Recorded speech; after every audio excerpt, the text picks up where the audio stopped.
So with the inclement weather coming in, Wisconsin Public Service is preparing for potential power outages. To better serve customers, experts look ahead at the storm system and what elements it could bring before taking inventory of equipment they could need. Matt Cullen with Wisconsin Public Service says to have an emergency kit ready with things like bottled water, flashlights, and portable chargers if your power does go out.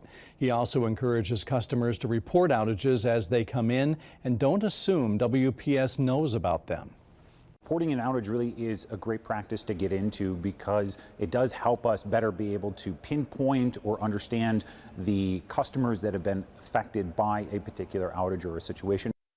Cullen says you can report outages and check on their status through the Wisconsin Public Service app, its website, or to call directly.